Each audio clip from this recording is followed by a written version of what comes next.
This is Into the Storm, tragedy to triumph, transformation. This is where we become buffaloes, not cowards. Buffaloes bravely fight into the storm, not painfully away from the storm like cows. You be the buffalo, not the cow or the coward. This is raw, real, and rewarding for men with spiritual values. I'm Ryan Smith, your host, and I'm joined with Bunker Weimer, your co-host.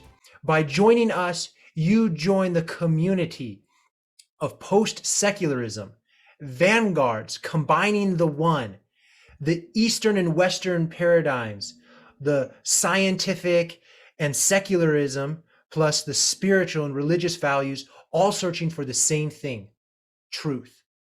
Now we can start this, and as we start in,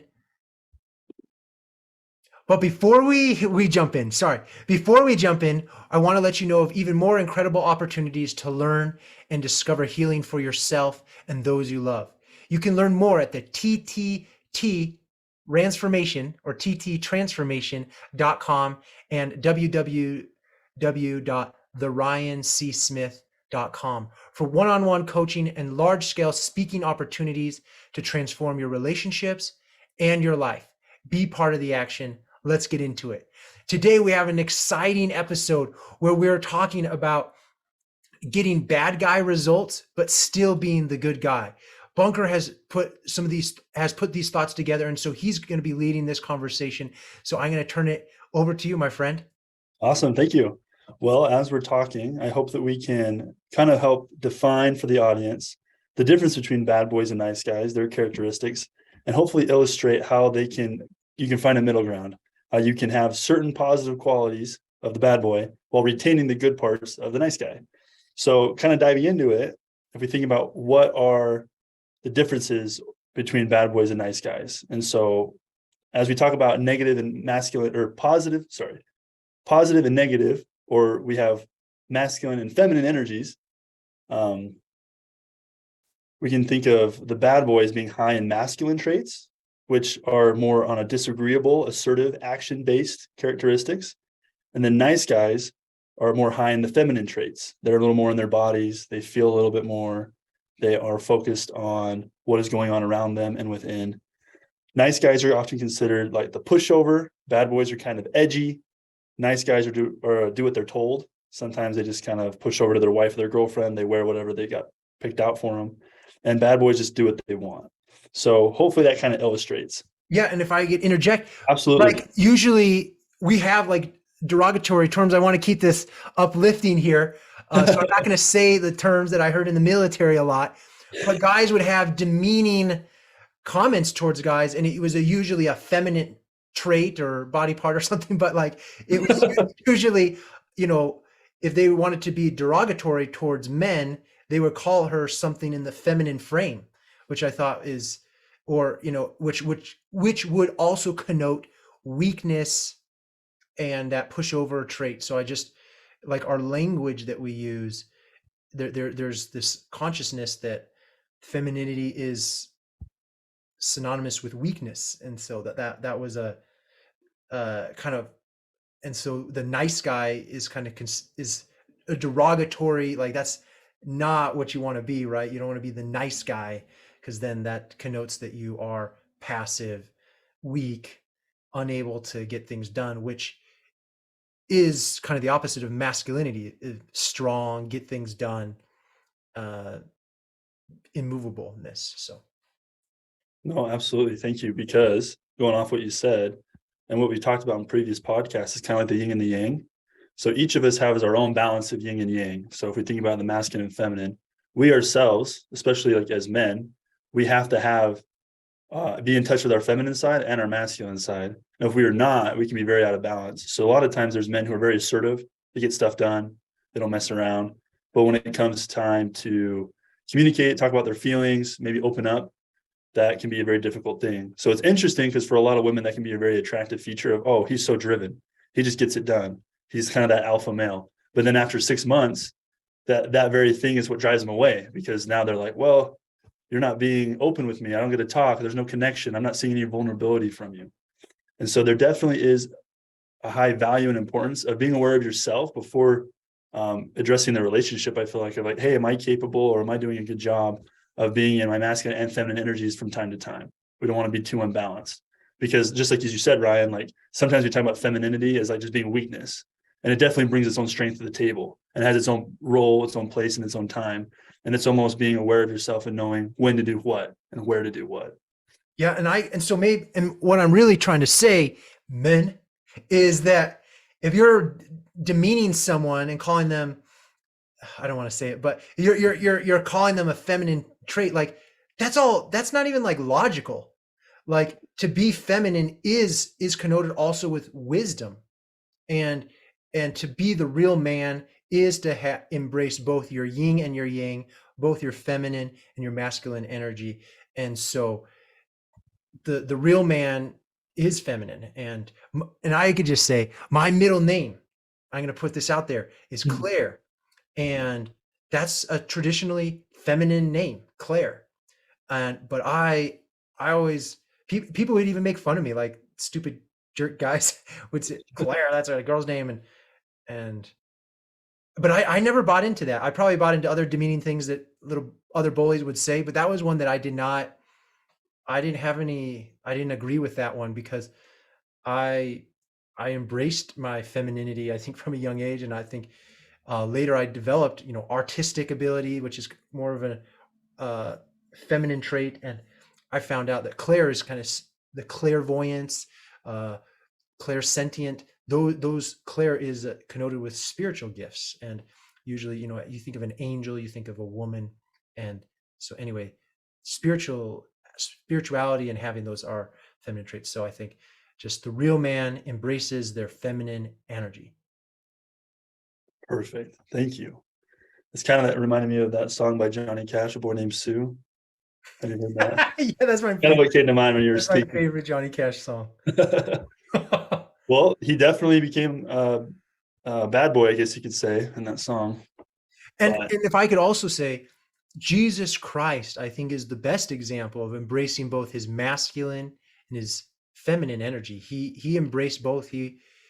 Jesus wept, one, I think, my favorite verse of all time. And he showed his vulnerability. And the book of Luke primarily talks about the going towards the marginalized, and I think that has more of embracing his feminine energy and being compassionate, and embracing his humility. And he chose to be born in a manger, and that's like soft and meek and humble, and that's those attributes. And usually when we talk about the attributes of a Christ-like person, loving, kind, compassionate, these are feminine traits, like traditionally. So like, if you want to be like Jesus, you're going to embrace your feminine side. And so I just really think, men, and I'm wanting to maybe a little poke in the eye, but maybe that's not very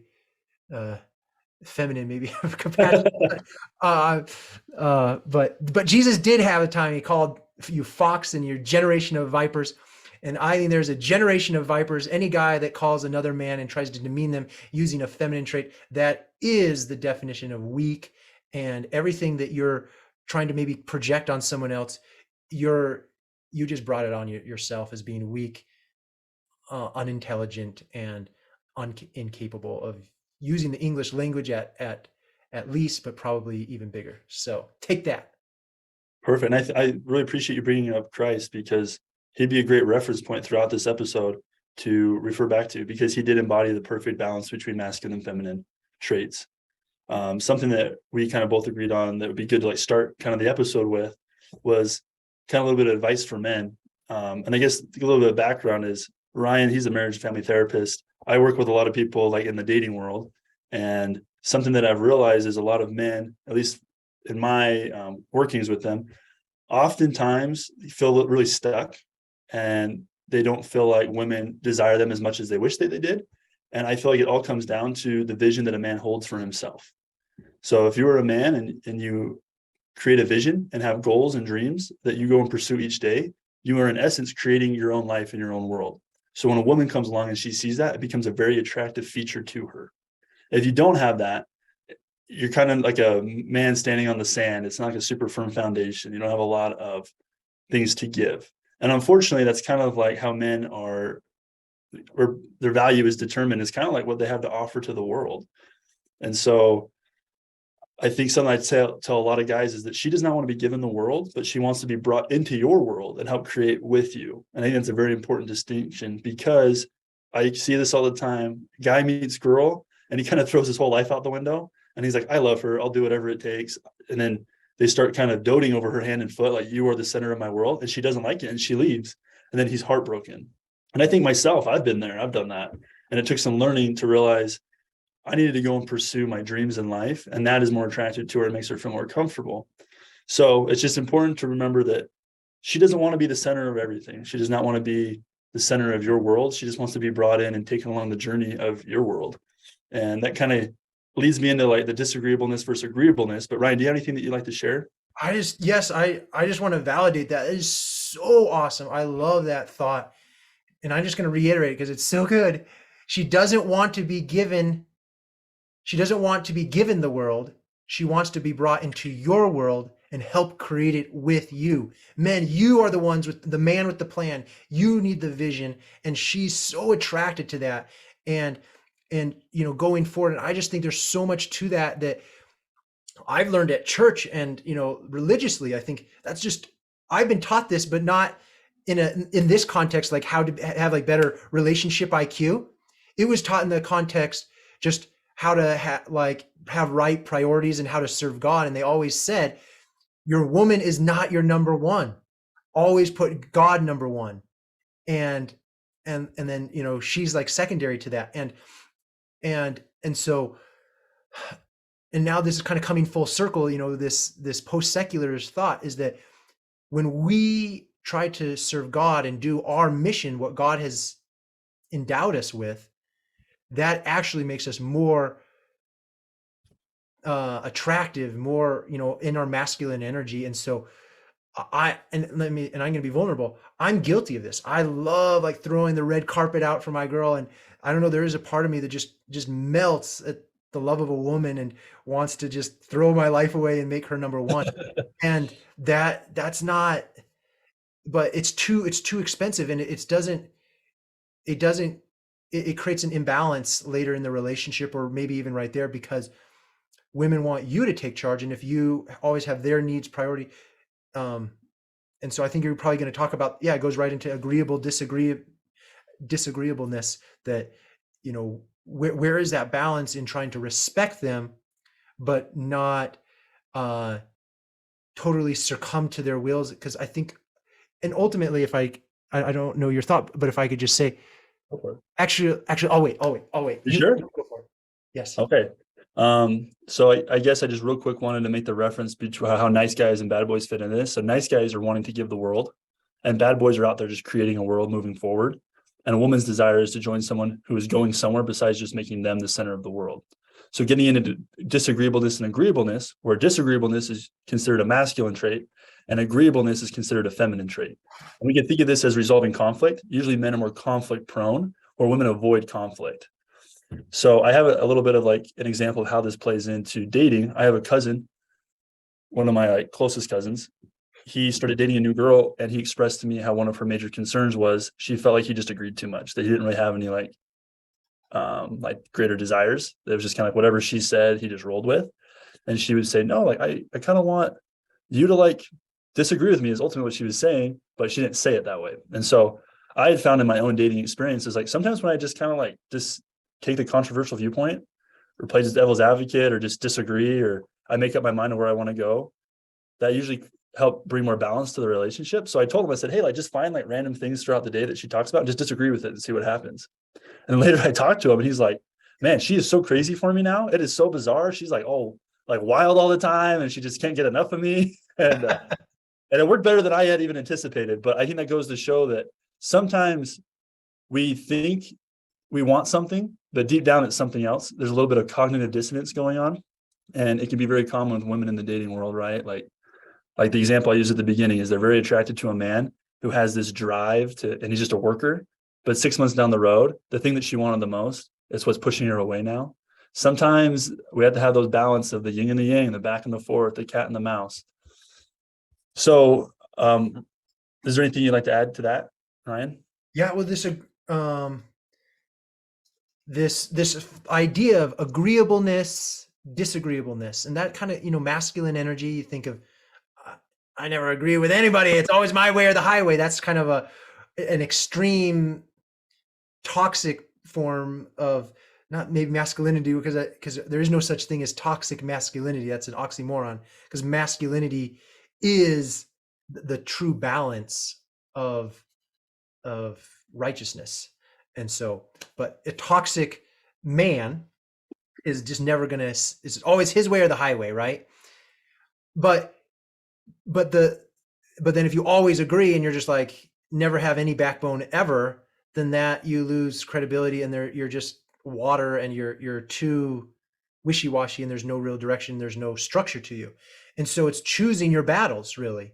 And the balance of this is that, and I remember in the military, there were some of my peers, they would disagree with our superiors.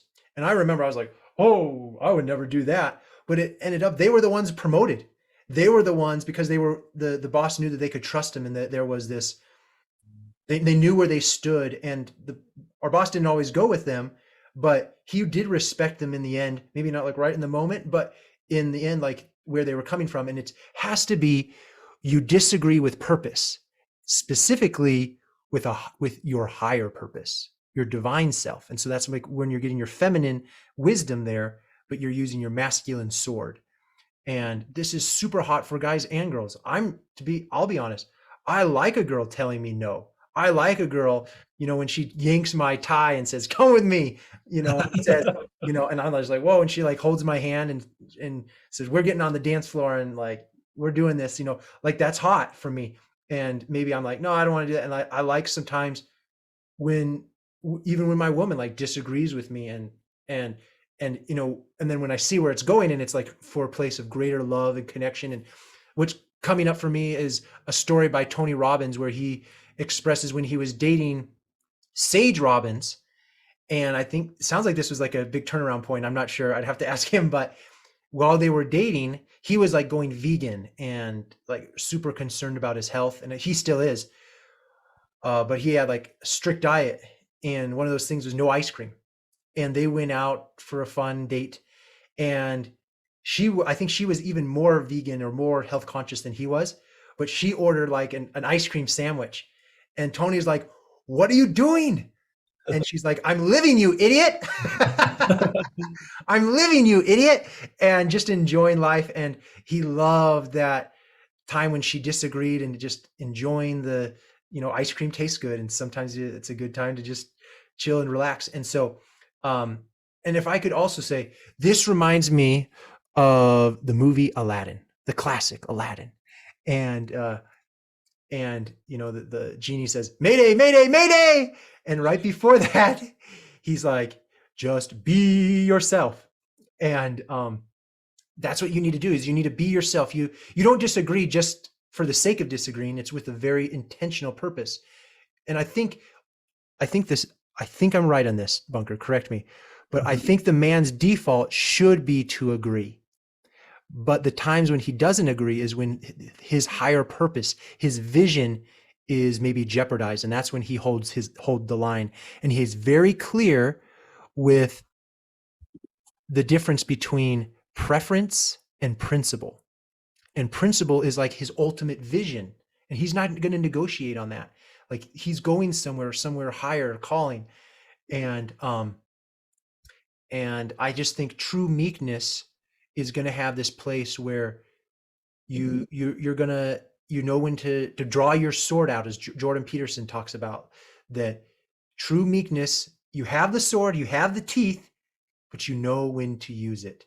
And they say Joseph Smith and Moses was in Genesis or somewhere in the Bible, it says Moses was the meekest of all men. And he's considered a man of power and strength, standing in Pharaoh's court, throwing his staff down. And we have, I think, of course, our images of Moses are definitely framed within the the movie Ten Commandments. Um, but he's a strong man, but he was considered the meekest of all men because he knew when to keep his sword in place and when to agree. And in the movie Aladdin, I think I think there's many themes in the movie Aladdin, but when Genie was telling him, be yourself, it was be honest about who you truly are. And Aladdin was so mesmerized by Jasmine, the princess, that he just wanted to totally dissolve who he was to incorporate a man who would be acceptable in her eyes. But what she really wanted was the true Aladdin that was a punk on the streets before, but he was a changed man, and that was what drove him, and he was willing to risk his life for those he loved. And that's what drew Jasmine to Aladdin. And when women can see that you're willing to risk your life for something bigger than you, your vision, your family, that's hot. And women, if you're in the chat box, type that in and say yes, because I know they're going to agree with that.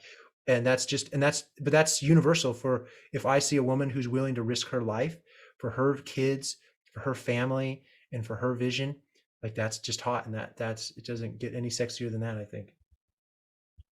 I couldn't agree more. And you were saying that you believe that the default of men is to agree at first. I also agree with that. I think like the masculine and the feminine are different in the sense of masculine kind of represents logic and the feminine represents emotion. So earlier when you said that you should disagree with the purpose, I think that's almost like the responsibility of the man to disagree because he's in more of a logical frame. It helps balance out that feminine energy that perhaps is just flowing and maybe she's missing something. And it's the same for the man. I feel like I've heard a lot of different experiences and I've had my own where I was thinking very logically and a female's perspective brought in that emotional side and it kind of balanced things out, but it changed the course of action that I took that I would have taken differently. Now, I kind of have my own little theory that I kind of want to run by you as well in regards to like men and dating and why they are the way that they are. Because something that I hear a lot from women, especially as of late, is that all men are more feminine or more emotional than women are. And the women are just kind of fed up with it. They're like, I don't know what to do. Like these guys are just so sensitive. And so the thought that I had was that men are likely to take on feminine traits in dating because it's their hope that they'll have somewhat of a similar relationship to their mother. And if you think about it, a lot of times moms are the ones with the kids and they're kind of just telling the boys what to do, how to be, how to dress. And they get used to that woman, that female role of just telling them what to do. They kind of get trained up on it. And so it becomes problematic in dating and relationships because girls that are dating, they don't want to like be mom number two for you. They don't want to raise their husband.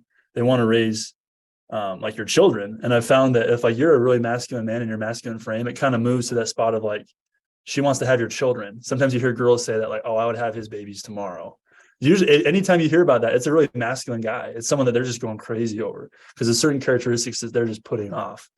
And so that's kind of like a little theory that I have. I don't know if there's any research or studies on that, but that's something that I found in my own life. Like I had a really feminine mother and a really masculine father.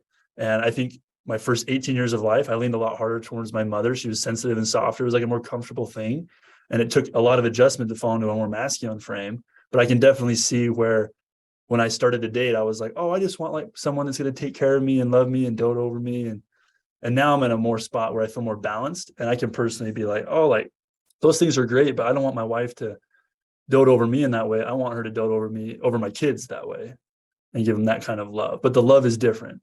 It's not the same kind of love between mother and wife. I think you have a book there, Bunker. I think this is something definitely to explore. I think it's huge. Men are they see women through the lens how they saw their mother. Right. That's just how it is. And if they had a good relationship with their mom or bad, that frames how they see women. And I think that's just wired into us. And so, yeah, I think for me, I had a great relationship with my mom, my mother, and and I wanted to date someone like her that was, and probably, and not only like her in her traits, but subconsciously I wanted her to treat me the way that my mom treated me. Right. Yeah. Rode over me, super forgiving of my weaknesses, uh, helping me, holding my hand when I fall, being there for me. And that's caused me, I think, a lot of pain in my relationships. Is my, you know, I think there is this place where, yeah, women don't want to be raise a kid, and uh, they want to raise kids, babies, but not another man. And I hear that all the time. I think I even, as a kid, I remember my neighbor who had two boys, one girl, and she says, "Yeah, I've had two boys, but I've raised three of them," or something like. And she was throwing her husband under the bus, saying that he was a baby and that he wasn't taking charge, he was lazy, and he wasn't responsible. And I mean, I was a kid and I didn't really understand it at that time, but now, just looking back, yeah, she was a more masculine woman, and he was. I hopefully this doesn't go back, but he was fat, and I mean, he had to like have oxygens. I don't know all of his health conditions, but I never saw him go on a walk or anything, and he needed oxygen because his lungs. He needed to exercise, and that caught up with him later. He was funny, and I remember uh, he made some apple cider for us. He was a funny guy, but he was a kid, and that was hurtful for the marriage hierarchy. And I think my friends, their sons, like they weren't very responsible, and the one daughter, she was ultra responsible like his mother, and so I think that there was a pattern there. Absolutely. And I think if you're listening to this, it's a good thing to reflect on. Like, ask yourself some questions like, where am I at as a man in my dating? Or if I'm a woman listening to this, like the guys that I'm dating, like, are they trying to find like their mom in a dating aspect? Because those who are like looking for the same kind of love that their mother gave to them, that's more of like a nice guy quality. Bad boys are kind of just out doing their thing. Like, they could care less. They're just blazing a trail. So those are just things I think to keep an eye out for. There's a lot of competition between like negative or the masculine and feminine energies. No matter the kind of like relationship you're in, whether it be like a heterosexual or a homosexual relationship, there still has to be polarity in those relationships. Like if you see a homosexual couple, you still see one that's like more feminine, one that's more masculine. If the man is being very feminine, the woman has to become more masculine. So it's definitely going back to that balance of within, like the yin and the yang, because without balance, it causes problems. Um, Things just don't flow the way that they're supposed to. Was there anything you want to add before we move to our next point, Ryan? I do, but I think it probably will tie into something else as we talk. So keep going. Oh, perfect. So there's three words that I wanted to kind of share to the guys. And I think the women listening, like if you're wanting to put a comment down, like saying that you agree with this, please do. Or if you disagree. But women want three things out of men. They want to feel seen, they want to feel safe, and they want to feel understood. So if we're thinking about good guys and bad boys, the bad boy, the bad guy, he makes a woman feel safe because he elicits a lot of like assertiveness, a lot of confidence. He doesn't always make her feel safe or seen and understood. Sometimes she's just there. She often doesn't feel like she can connect with him. That's why when we started the episode, we were talking about trying to find the balance between the nice guy and the bad boy. The first need for all people is to want to like have their basic needs taken care of feeling safe. I think that's why some women just default to the safety of like the bad boy. But the nice guy, you can also make them feel safe and bring in the feeling seen and feeling understood. So I heard Tony Robbins just recently say, things work when things are in common, but things are passionate when things are different. So that's kind of what that bad boy brings into that relationship of feeling safe, feeling understood, and feeling seen. He brings that part of like the passionate difference. When things are, when women, or when a man is more in his feminine frame and he meets another feminine woman, they're the same. So it's kind of like seems to fit at first, but doesn't have that passionate fire. So safety's first, and they want to feel seen, which I believe kind of is like self-explanatory. They want to be seen for who they are. They want to be seen for what they do, their capabilities that they have. I think that's where compliments can come in, saying words of affirmation. And then being understood, I think, is listening, like really just taking to heart what they have to say and taking the time to be invested in the things that they feel, because women do feel a lot more and they want to be able to express that to their male counterpart. Yeah, and I think both men and women, they still feel, and I think sometimes I think like maybe men are more sensitive than guys, but I think as men get older, they learn better how to mask it and maybe to bury it. But Yeah. if you see like little boys, they're probably the first ones to cry. I don't know, like I don't know, like it depends on it, but like little boys cry just as much as little girls cry. I think there's probably, so uh, sensitivity is, I don't think a gender type. I think it's maybe personality type, but not a thing. But I think socialization, I think maybe creates more of that. Um, and what do women want? Let's just talk about this. You said seen, safe, understood. I think those are all great. Um, and I would argue guys want that as well. They want to be seen, safe, and understood. And I think you brought this up, Bunker. The book, which I need to read, it's on my reading list here, is Love and Respect. Women want to be loved, men want to be respected. And Yes. and I loved how you made it even more nuanced, is women want unconditional love and men want unconditional respect.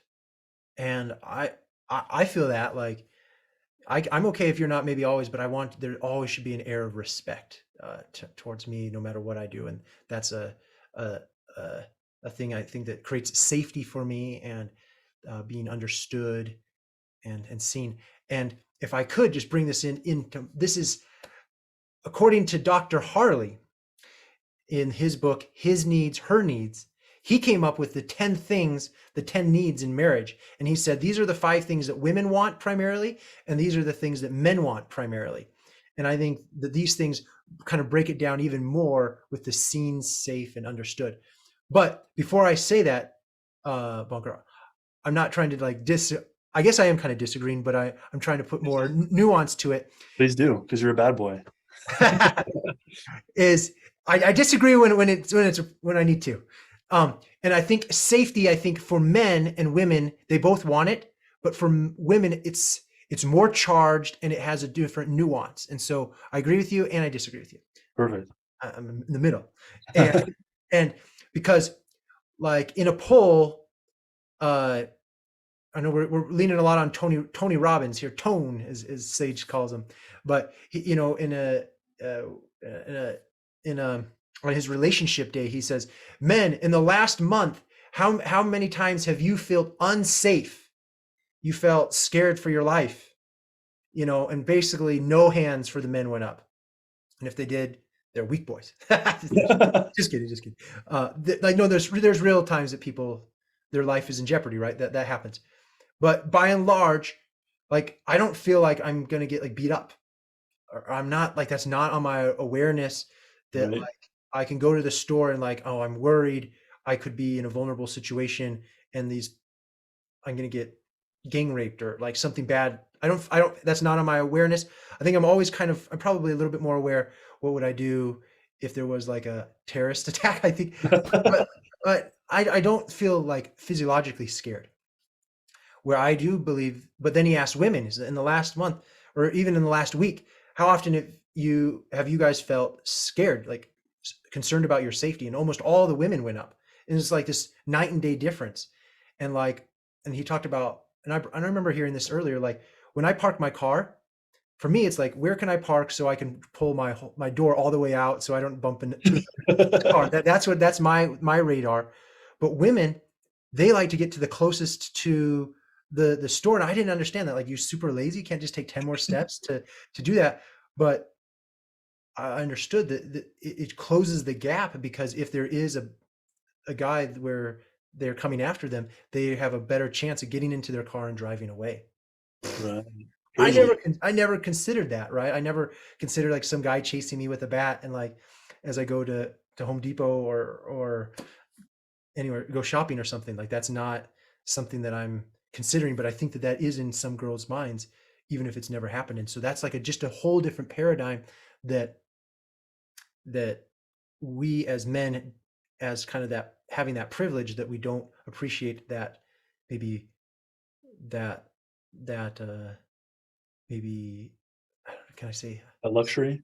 that luxury, yeah, of being a woman or being a man. And so that's just a different world that I've never stepped into. And so just being maybe more aware of that.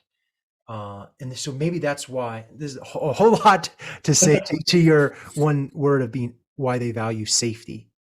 And I think when they choose a man, they want to feel safe. And so as a man, if you do not make your woman feel safe, you're skating on thin ice. And if they have any self-respect, if they don't feel safe with you, they are going to leave. That's just how it is.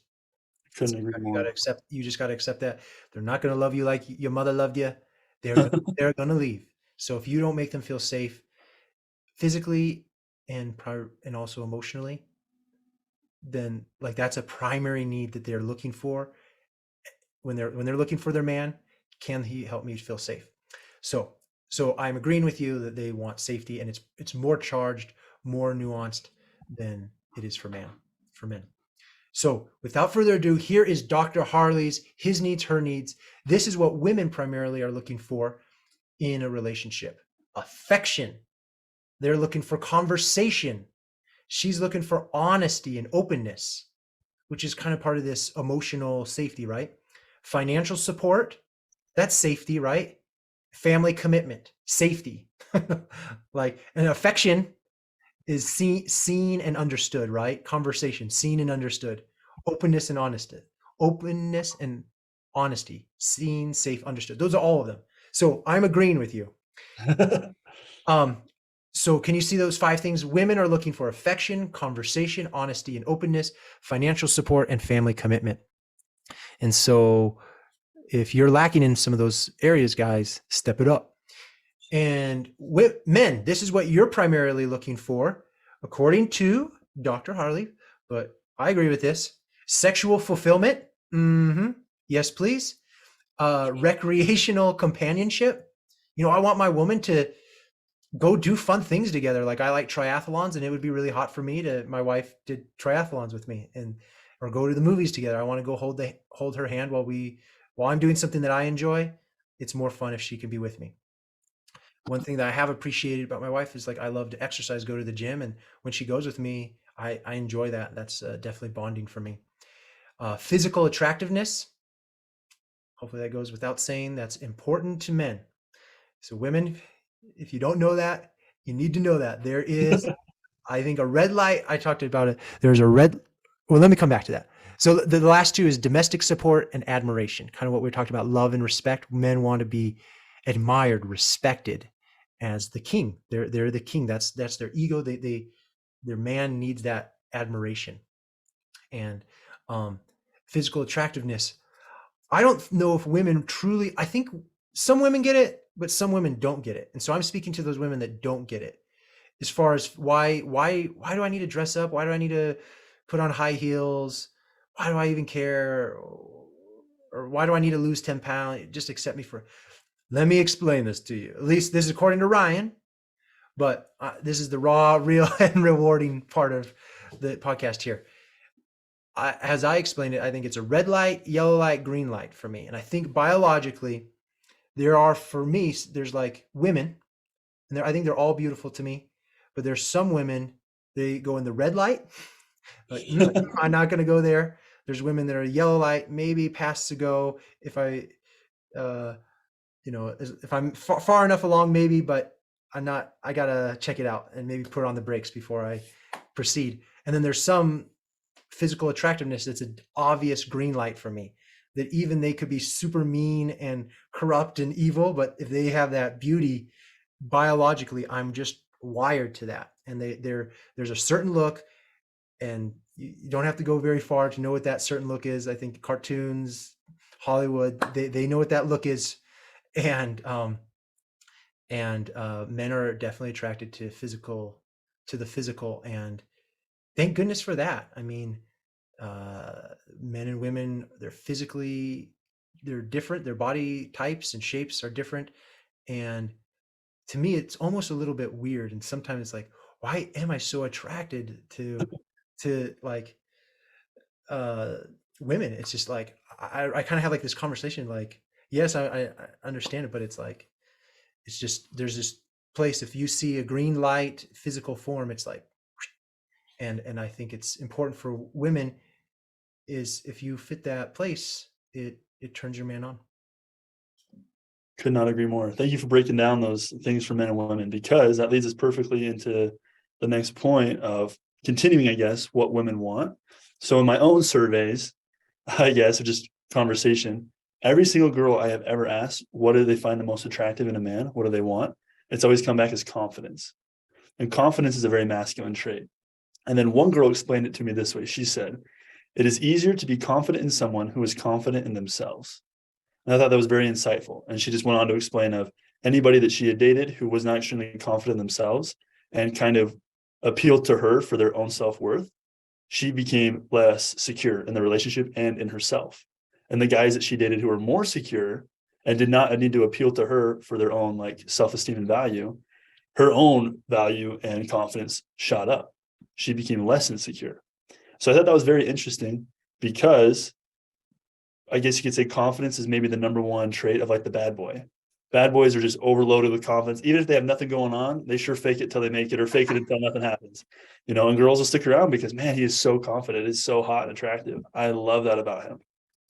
And I think on the other side, like sometimes when women are very attractive, it comes across as a little more of a masculine trait, and it can be kind of intimidating to men. Women who really just have a vision for themselves and where they're going, that can be kind of difficult for a man to confront and approach.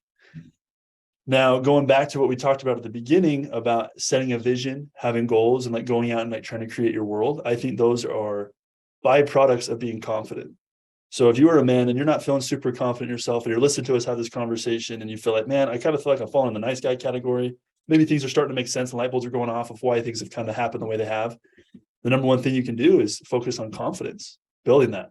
Now, I'll only say this because I think it's kind of a hard question to answer, but if we pose the question, how do we increase confidence? I think the number one way to increase confidence is to increase spirituality. And as we increase spirituality, confidence will go up. What do you think, Ryan? Whoa. No, justify it. Why is that? I that's not where I would go, but tell me. Really? Well, I heard a general authority say that one time to a group of institute teachers, and I thought about it a lot, because there were certain people around me in the time that I felt like were really struggling with their confidence. I never knew what to say or talk to them about. And I believe that it comes from, as we increase our spirituality, we increase the understanding of who God is. And as we increase our understanding of who God is, it increases our understanding of our own identity.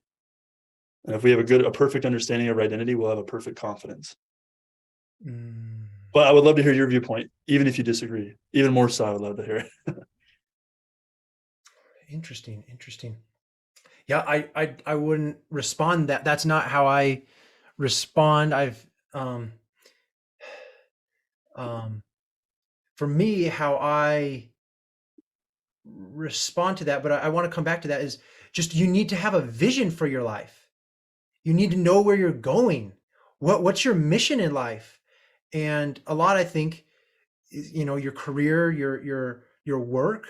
Hopefully, it's not just to get a paycheck, but it's like you're doing something. There's a better future you're going forward, and that's really important to you. That's, I think, what's super confident, that brings us confidence, is there's a compelling future for the man that they're striving for, that's bigger than just the pain or the pleasure in the moment. And so when temptation comes, distraction comes, they're not going to succumb to their lesser self, because they're going somewhere. And so to me, like, they can disagree, or if there is a woman that's super attractive in that green light place, but it doesn't align with your vision, you say no to that. Or let's be honest, you're going to break the commandments, you're going to have like a one night stand. Like, you're not going to do that because it's going to jeopardize your bigger mission. And there's and so to me, that's how I've always answered. Confidence comes from this faith that you are going to achieve this higher purpose than where you are now. And that, I think, is another way of saying spirituality, is that spirituality is this: as you increase your spirituality, you have a greater sense of your relationship with the divine, and that you're part of him, you're one with him. And maybe you don't know if you want to be a firefighter, or join the military, or change the world, or you don't know if you want to have a family, or what's some compelling vision that some people might have, or I know a compelling vision for me is to have a cabin, but like, um,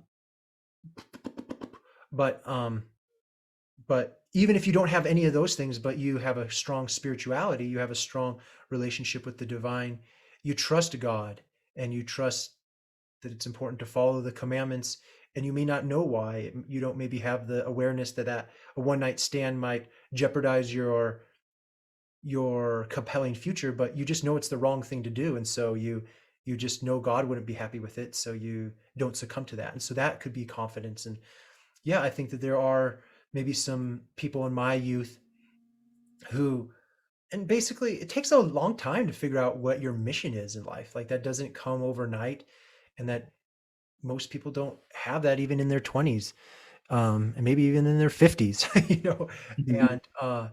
And so yeah, I think just that relationship with God and just trusting and trust that there is something better, and I'm going to do the right thing because that's the right thing. I don't need any other justification for how to live my life. I know that's what God wants of me, and so that's what I'm going to do. And I think that's that takes backbone, that takes confidence, and I so I guess I'm agreeing with you is that spirituality creates confidence. And I guess I just want to close with, or I think we're coming to a close here, and just that fake it till you make it. I think that there is this place. I know in the military, I was the worst of the worst. We were always evaluated and put in rank and file with my other cadets. And I was always like, I don't know if I was the number one biggest loser, but I was definitely at the bottom of the totem pole. And I was always given feedback. You do not exude military bearing. You do not exude confidence. And I was like, what is this abstract idea? I don't know how to do it. I'm just trying to learn what I'm trying to do. And it was frustrating to say the least. And eventually I just wanted to be a chaplain. I was like, I don't care. I don't care. But then later, but anyway, I don't want to go into my story right now. What I really want to say is about, as far as confidence, that it is a skill set.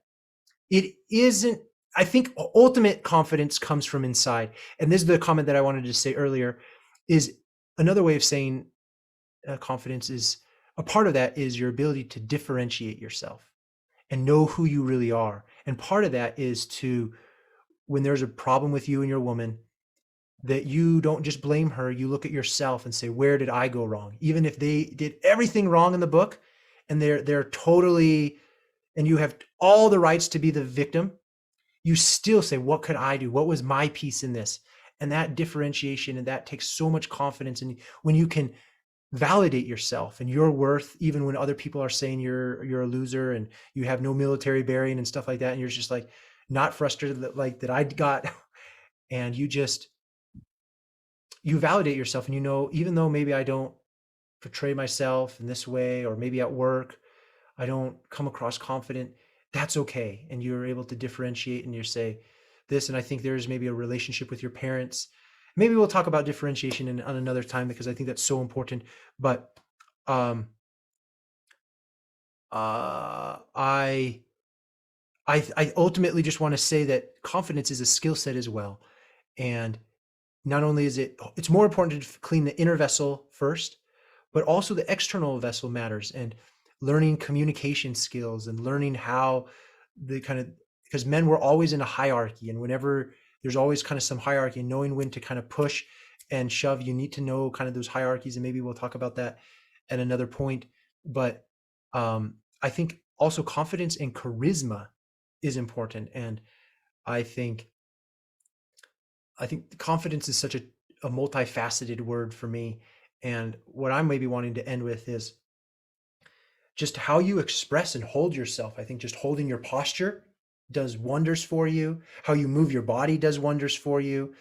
And smiling does wonders for you. So even if your internal world feels like it's falling apart, if you just hold your chest up, kind of put your chest out, put your chin up, smile, look people in the eye, crack a joke here, give people a nice strong handshake, that that that's, you can, there's, I think there's even weak people that can pull that off. And I think that I think confidence and charisma to me are almost a little bit synonymous, and I'm sure there's definitely differences, but I think creating that kind of spark and being fun to be with, and I think there's so much there that I want to end with, is that making life fun, and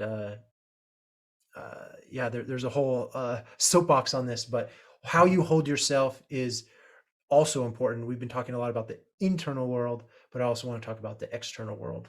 And so posture, smiling, just how you walk. And I remember even seeing an episode about posture and how in the animal kingdom, like lions, they move different than zebras. And, you know, the lion is always important to the zebra, but the zebra is not always important to the lion. And, and it's because of that, real men are able to turn their back, and just in their body language, they are able to turn their back onto people, and that shows a dominant stance. And so there's all sorts of rabbit hole things that we could go into, but I think that there is an art to how you hold yourself, and that even if you're not confident on the inside, you can learn skills on the outside. And let's just say it like this: there is acting classes, and those can be helpful. Perfect. Thank you so much for sharing. And I think I loved how you said that the lion is not always important to the zebra.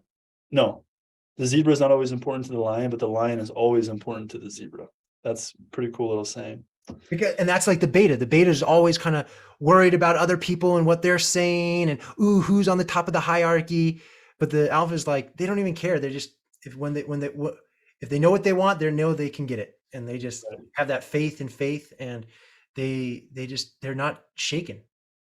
100%. I couldn't agree more. And I think we've covered some great topics and given some great information. Hopefully these are valuable resources and tools for the listeners, and that we can, go forward becoming a bad, nice guy, find that good balance. And if you guys have any questions, please leave them in the comments. We would love to address them and cover them.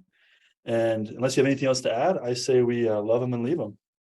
Woo! See you later. Till next time. Peace.